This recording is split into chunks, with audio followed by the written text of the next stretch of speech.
Hello everyone. This is the 16th part of the story, Blade God of Blood, Chapter 31. Bert didn't know that Trish had made a fool of herself outside. He poured Max a cup of tea and asked, "Max, I heard that you are responsible for transforming the power grid in the city?" Max was flattered. He held the teacup in both hands, and said both cautiously and proudly, "To be precise, the new power grid was designed by me.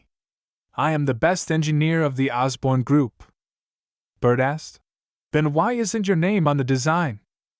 Max's momentum suddenly wilted. He put down the cup angrily and didn't say anything. Bert asked, "Did they bully you like that because you're a black man?" Max was taken aback. "Does it matter?" "Of course, it doesn't matter. It has nothing to do with racism at all. It's purely because Max is a weirdo and everyone in Osborne Group's power department avoids him." "Still, that's a good excuse, isn't it?" Bert took a sip of tea and asked again, "Max, have you ever thought about suing the Osborne Group for discriminating against you and stealing your achievements?" "Sue them?" Max shook his head bitterly and said, "How could I possibly sue the Osborne Group? They have a professional team of lawyers, and if I sue them, the result will only be that I get fired, and then no one dares to give me a job in their place." "The premise is that if no one helps you," Bert said, "I can help you and provide you with a first-class team of lawyers." Max asked, puzzled, "You help me? Why do you want to help me?" "Max, I won't hide it from you. I will help you because I want to lower the stock price of Osborne Group. You are the designer of the new grid, which is very important," Wang said. Max's eyes widened and he asked excitedly, "Am I that important?" "Of course, you can significantly affect the stock price of the Osborne Group." Bert smiled and said, "As long as you promise to sue the Osborne Group, I will not only provide you with a law team but also give you a lot of money to make your life worry-free in the future. Of course, I also have conditions. That is, unless I agree, there can be no reconciliation, and you must sue to the end." "This?" Max hesitated a bit, but Bert added another fire. "Max, once you sue the Osborne Group, you will become the focus of the whole city, and countless people will flock to interview you." "Really?" Max was excited again. He said, "Will I make the headlines like my good friend Spider-Man?" "Max is Spider-Man's best friend?" "Of course not. The two only talked once. The chatterbox Spider-Man said you are my friend casually, and Max, who had no friends, regarded him as his good friend." Bert smiled and said, "Of course, discrimination against black people is a big deal." Max understood and said, Yes, they discriminated against me because I was black, bullied me, isolated me. They often closed the elevator in advance and didn't let me in, and they..." Bert quietly listened to Max's complaints with a smile. Not only was he not impatient, but he also complained along with him from time to time. Max was very grateful. Except for Spider-Man, Bert was the only one who could treat him so kindly. "For this friend, the lawsuit is settled," Max shouted in his heart. He unilaterally promoted Bert to his friend. After Max finished speaking, Bert asked Natasha to come in through the walkie-talkie. "Natalie, come in." "Boss." Natasha walked in gracefully, and Max's eyes were a little straight. Seeing Natasha looking over, he lowered his head in inferiority and drank tea silently. Bert introduced Max to Natasha. Then he said, "You are solely responsible for this case. You can choose any law firm in the city. I only have one request: to win this lawsuit." Bert added, "In addition, the bigger the momentum, the better." "No problem. Racism is no small matter." Natasha smiled and said, "I will find a black lawyer to handle this lawsuit, and I will also donate to some black rights organizations to let them support us." "Let them go directly to the Osborne building to protest." Bert turned to Max and asked, "By the way, Max, can you give a speech?" Max raised his head and asked excitedly, "Speech? Speaking in front of the public?" Bert smiled and said, "Yes, we can help you write the speech, but you need to do it yourself. I will find a way to make it broadcast on TV." "TV?" Max became more and more excited. He nodded repeatedly. I can do it. Well, Natalie, I'll leave everything to you. Money is not a problem. Just report it, and I will approve it. Bert nodded with satisfaction. Natasha skillfully invited Max to the office aside for further discussion. Before leaving the room, she glanced at Bert resentfully. Is this bastard really a man? Being with such a beautiful woman as herself, how could he never notice her? It's okay to insult my dignity, but you insult my beauty? If it wasn't for the mission, she would have beaten up this guy long ago. Natasha's resentment, Bert sensed it and laughed secretly, making you feel good about yourself. After Natasha and Max left, Bert took out his phone and called James and asked, Where is the Osborne Group's human enhancement medicine? The human experiment is about to start, the formal kind. James replied. In addition, they found a pharmaceutical factory to conduct illegal human experiments some time ago, and a lot of homeless people died. Now that the medicine has been improved by them, the probability of problems occurring is only about 20%, but the strengthening effect has also decreased. With such a high probability of 20%, Osborne worked hard. Bert sneered, and he instructed, By the audit supervisor and get a few violent experimenters in. James smiled. No problem, there is nothing money can't do in America. Bert asked again. What's going on with the shareholders? Is there anyone willing to sell their shares? James said. There is a shareholder who agrees to exchange the shares of the Osborne Group for the shares of the Stark Group, but he wants 6% for 5%. Bert sneered. Keep dreaming, don't worry about him, and when the scandal of the Osborne Group appears, we will exchange with him. 3% is enough. Blood God, I will do as you say. James nodded and he said, By the way, Blood God, I found the professor you asked me to find before. He is Dr. Samuel Stearns, the cellular biologist at Grayburn College in New York. I used the Blood God Group's name. Wanted to hire him, but he didn't agree. Samuel Stearns? You don't have to worry about it. James, you did a great job. Bert nodded. Samuel Stearns is Mr. Blue from The Incredible Hulk. A genius, since he doesn't accept the employment, there's an 80% chance he has already contacted the Hulk. It seems that he should visit him in a while. Hulk's blood, I wonder if it can enhance my strength. James said. Blood God, you value me so much, I naturally can't let you down. Bert put down the phone with a smile. At this time, there was a knock on the door. After getting permission, Jessica walked in with a heartless face and asked, Boss, do you need more tea? Bert smiled and said, It's like changing clothes again.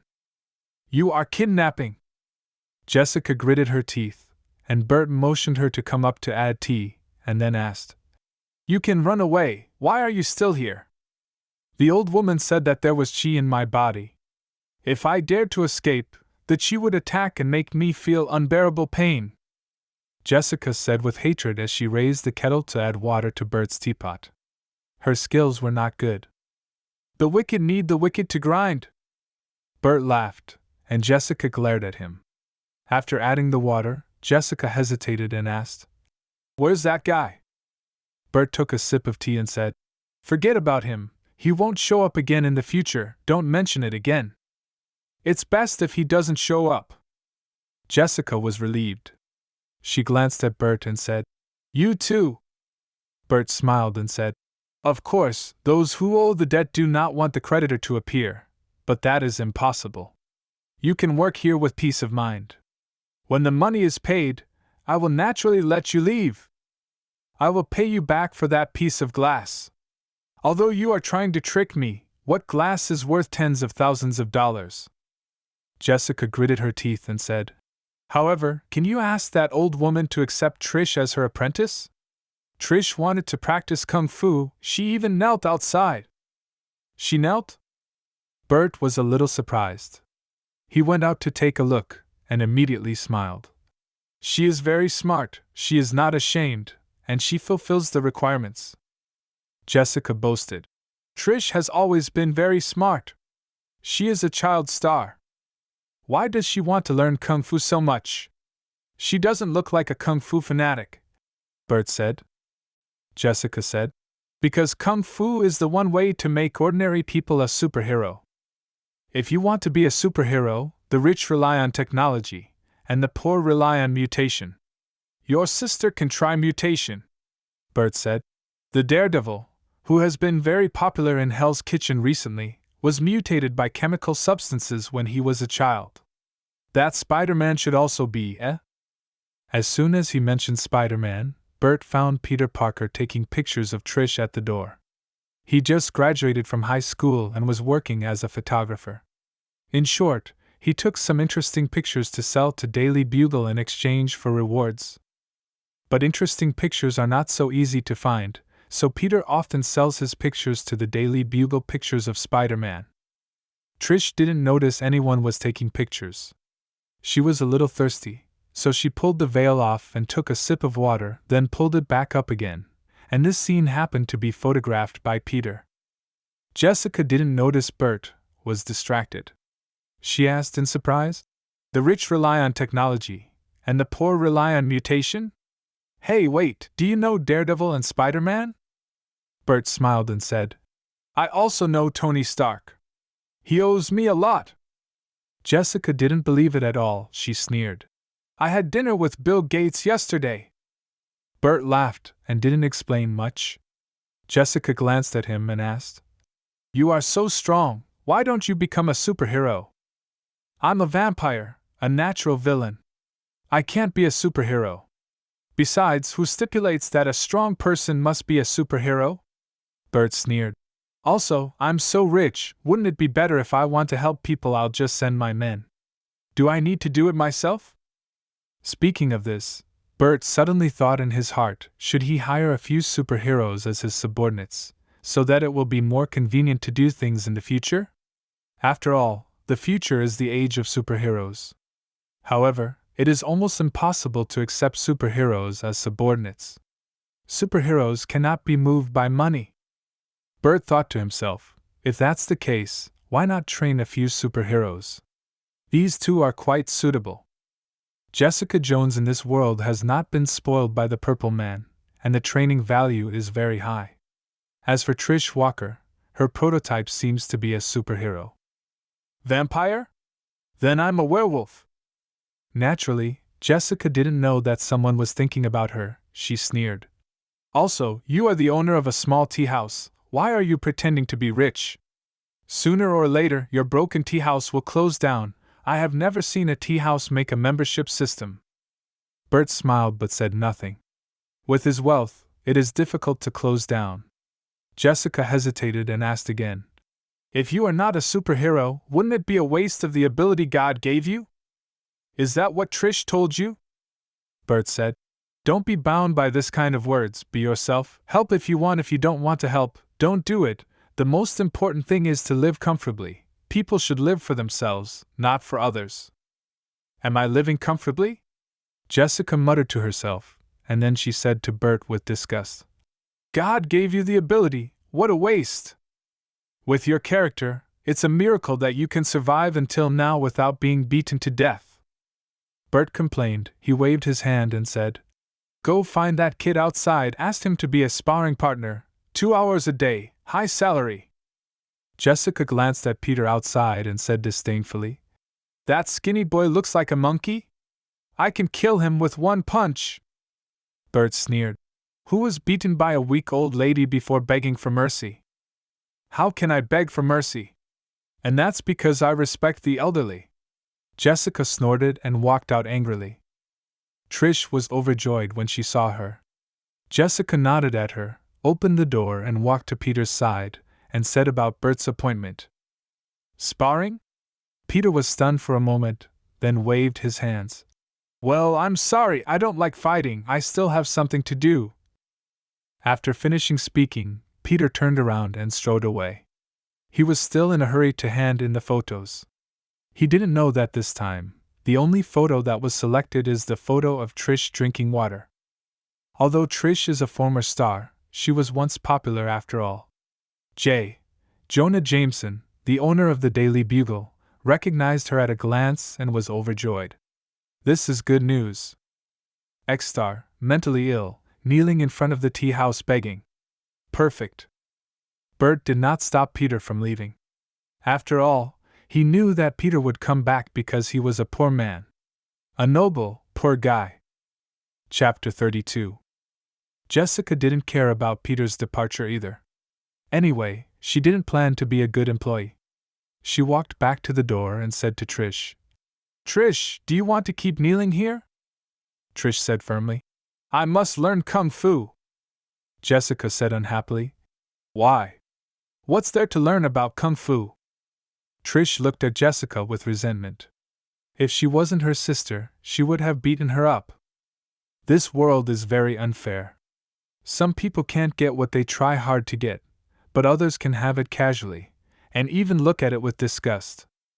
For example, Jessica Jones. Trish was about to say something when Madame Gao came out and said, "Boss wants to see you, come in." Trish got up in surprise and asked, "Are you willing to accept me as an apprentice?" Madame Gao smiled and said, "You are lucky, boss plans to accept you as his apprentices." Trish was stunned. That young man, can he do it? Doesn't Kung Fu get better with age? He's much better than me. Madame Gao didn't say much and walked in with a cane. Trish hurriedly followed, and Jessica followed behind with a displeased face and said, "That guy is amazing. But why should I take him as my teacher? I don't want to learn Kung Fu. If she doesn't want to be a disciple, you can leave." Madame Gao turned back to Trish Walker and said. Trish Walker was stunned, beginning to feel that she was incidental. "That guy isn't a good guy." Jessica couldn't bear to see Trish disappointed. She gritted her teeth and said, "I'm willing to be his disciple, but I don't have the money to learn Kung Fu." A real master and apprentice don't need to pay money. Instead, the master will give the apprentice money. The master is like a father, but you don't understand this principle, so I won't say more. Madame Gao shook her head and led the two of them into the tea room in the backyard, where Bert was waiting. When the two women approached, Bert, who was sitting above, waved his hand gently, and 2 cups of tea flew steadily toward the two women with a faint red light. His chi was wrapped in the power of the dragon's soul, has already reached the stage where he can release it out of his body. Note: in the TV show, Gao appears to be capable of making people fly off their feet for a moment with only a wave of her hand, as she did to Danny Rand when he tried to intimidate her. Where this power comes from and its limits remain unknown. Telekinesis may be possible using chi. Note end. The two women were surprised for a while, and hurriedly caught the teacup. Madame Gao said, "Kneel and offer tea to master." Jessica was reluctant, but when Trish saw Bert's hand, her eyes brightened. She knelt on the spot, and then imitated the way in the Kung Fu movie, holding the teacup with both hands, and shouted, "Master!" "Good!" Bert nodded with satisfaction, took the teacup and took a sip, then put the teacup aside and looked at Jessica. Jessica pouted, knelt, and raised her cup insincerely. "Master!" "Not very good!" Bert took the cup, took a sip, and then said, "Okay, Trish Walker, Jessica Jones, from now on, you are my disciples, and you must obey the rules." "Huh, the rules? You don't even know what your own rules are, do you?" Jessica complained, and Madame Gao was speechless. The blood god wanted to accept his disciples on a momentary thought. "How could I not know?" Bert said. "The rules of the dojo are very simple. Love each other from the same dojo, and protect the world. It's really simple. It seems that you don't have to be afraid of being fined for copying the rules in the future. There are only a dozen words in total." Jessica sneered. Trish was also a little speechless. Did she join the wrong school? This looks like a grassroots team. "Since you say so, I will satisfy you. You can copy the rules 1,000 times for me," Bert said. Jessica got angry and shouted, "Why? You asked for it yourself, now asking me why?" Bert waved his hand and said, "Okay, I've said everything that needs to be said. Get up, and every night at 8 o'clock you all come to the tea house to practice. If you can't come, call ahead, you got it?" "Understood." Trish nodded repeatedly, looking very excited. finally being able to learn Kung Fu. Seeing that Trish was so happy, Jessica didn't say anything more. Anyway, she wanted to stay here to work and pay off her debts. In other words, what kind of master is this, actually blackmailing his apprentice? Then, Trish and Jessica stood up together, and Bert smiled at Trish. Trish, you are very good, so I will prepare an apprenticeship ceremony for you. You will receive it when you come here tomorrow. Thank you, master! He said so, but Trish didn't care. Bert didn't explain much. He turned to Jessica and said, As for you, you are not good at all. In addition to the punishment, you have to clean the tea house. Why? Jessica was very dissatisfied. Trish hurriedly stopped her, and then said to Bert, Master, I want to take Jessica back to celebrate. Can she come back to work tomorrow? Since you're begging, then I'll let her go. Bert nodded. Jessica snorted. This guy's attitude toward his sister is better than her own. Trish was very happy. After thanking him, she took Jessica and left excitedly. After they left, Madame Gao asked inexplicably, Blood God, there are many vampire clansmen who are good. Why should you accept them as apprentices? Vampires are born villains. We need some humans to speak for us. Bert didn't explain much, he said. Madame Gao, you will handle their teachings. Aren't you teaching? Madame Gao was stunned. How could he throw his apprentice to others? Come on, I have something to do tonight. Bert shrugged. What a joke. There are so many beautiful women waiting for him in the city. How could he spend 2 hours every night teaching his disciples? This is not the way of life for the rich. Trish, who successfully apprenticed, had a good dream one night. She dreamed that she became the most popular superhero. Countless reporters rushed to interview her, countless fans cheered for her, and countless TV stations invited her as a guest.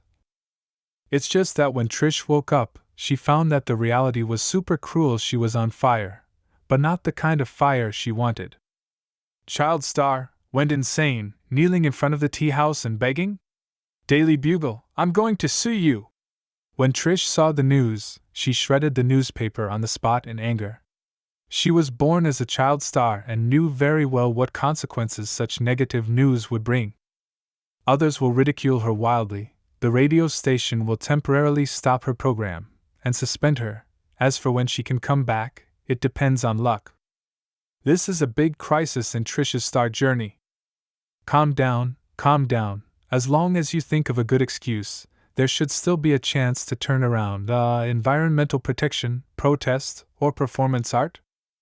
Trish walked around impatiently in the living room. She wanted to discuss it with Jessica, but no one answered the phone. She knew that Jessica was probably drunk again. Trish threw away the phone angrily. She was thinking about whether to take a leave of absence to hide from the limelight for a few days when the head of the station suddenly called. Trish, why haven't you gone to work yet? Hurry up and come! Trish wanted to explain something, but the station director hung up the phone just after he finished speaking. As soon as she arrived at the station gate, Trish found a large group of reporters waiting, hurriedly asked the driver to drive to the back door, and then sneaked into the company. After entering the company, a female hostess who did not deal with Trish immediately came up and asked with concern, Trish, why are you here? You should rest at home if you are sick. Trish scolded. You are sick, that article is nonsense. Trish, if you're sick, you need to be treated, you can't escape. The hostess said sneeringly.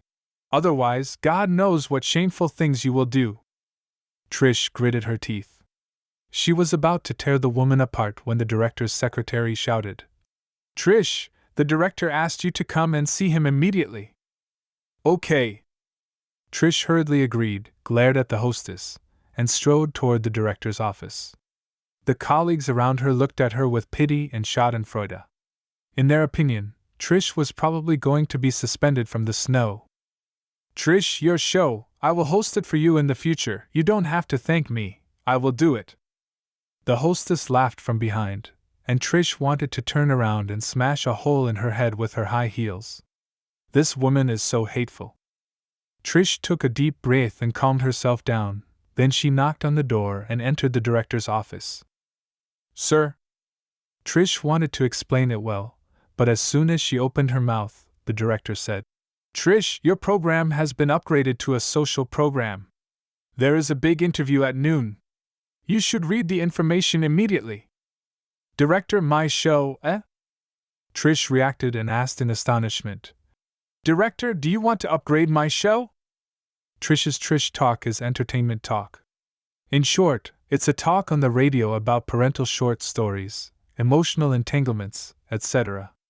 She always wanted to be in charge of the current affairs and society column, but the director did not agree, because that kind of column, only famous people can host. Trish never thought that she had such a scandal. The director not only did not withdraw herself but also upgraded her program. Is this a dream? If yes, please let this dream continue, and don't wake up. The director glanced at Trish and said, Trish, this is the order of the big man from above, don't you know? Big man? Trish was stunned. How could anyone care about her? Go out and prepare. The director didn't say much, because he felt that Trish was pretending to be an idiot. Unexpectedly, Trish, who has always been clean and self-conscious, also embarked on this road. Perhaps, this is the fate of actresses in the entertainment industry. Trish took the information and returned to her office with a confused look on her face. When people outside saw her like this, they thought she was suspended from the snow, some sympathized, and some ridiculed her. Trish returned to the office and found a woman so beautiful that she felt jealous, waiting for her. She asked, May I ask who you are? Natasha said, I am your master's secretary. Your master asked me to tell you that you must be careful in the next interview. After a while, he will transfer you to the TV station to start a special program. My master? Who? Trish was stunned. She had just talked with her teacher yesterday, but she still couldn't react. Natasha was speechless. You mean the owner of Dragon Subduing Tea House? Trish reacted suddenly and she said, Did he help me upgrade the show? Natasha nodded. Yes. He said this is his apprenticeship gift for you. Apprenticeship gift? Yes, he did say he wanted to give me an apprenticeship ceremony, but I didn't expect it to be such a powerful apprentice ceremony. Trish became more and more astonished, and she couldn't help but ask, My master, is he very powerful? Natasha said with a smile. He's okay, just a little richer than Tony Stark. In addition, he has shares in several major broadcasting companies in the country. What? Trish sucked in a breath of cold air. This is more than okay. How many people in the United States have more money than Tony Stark? Did she hug the golden thigh? Trish was extremely glad that she knelt yesterday. Hey, this matter is going to be spread out. The entrance of the tea house will be full of people kneeling. At the very least, everyone in this company will kneel. This woman doesn't seem to know anything. Why did Bert want to accept her as his apprentice? What is he trying to do? Natasha thought to herself, and she said, Okay, Trish, look at the information first. In addition to you and the client, there will be a famous guest, Max. Max? Trish came back to her senses and flipped through the documents skillfully. After a while, she asked in amazement, The Osborne Group? Natasha said, Yes, your task is to talk bad about them. The harder it is, the better. Don't worry, your master will support you behind. I've long wanted to fight against such a big group. Trish said excitedly, and then she read the information carefully, and went out to find someone to write the manuscript with great energy. As soon as she walked out of the door, Trish found that everyone was looking at her, but it was different from before. Now their eyes were full of envy, jealousy, and deep puzzlement. News has spread. Trish snorted arrogantly, raised her head, and stepped on high heels to the director's office. The people on the way were flattering, and there was no more ridicule. The host who ridiculed Trish before even hid in the bathroom and didn't dare to see anyone. Trish sighed secretly. She thought that today would be hell, but because of Master, today became heaven. Master, thank you very much. At noon, when the interview officially started, Trish asked Max, who was a little nervous. Mr. Dillon, you said that you designed the power grid in the city, but according to the information I found, your name was not on it. Max said angrily. That's what they stole from me. People from the Osborne group have been bullying me.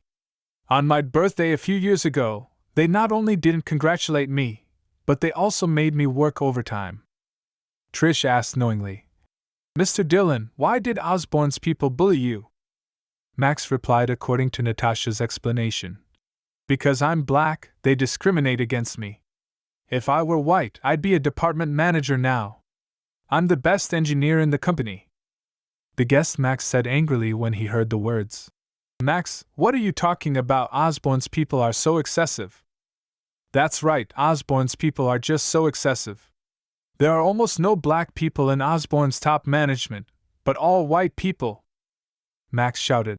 I'm going to sue them. I'm going to get my respect back. I'm going to get fair treatment. Is that true? It's hard to imagine that there is still such a company. Trish said. Max, I support you to sue them. Don't be afraid of them. Behind you are the black people in America. We will all support you. The era when white people can bully others is over. With the help of someone, this racial discrimination incident quickly fermented. On the same day, several black groups protested at the Osborne building, and major TV stations also broadcasted the news one after another. Shares plummeted. This marks the end of part 16 of the story, Blade God of Blood. Thank you for listening. Please like the video and hit the subscribe button to listen more. Hit the bell icon to get notified of all the new content uploaded to the channel ASAP.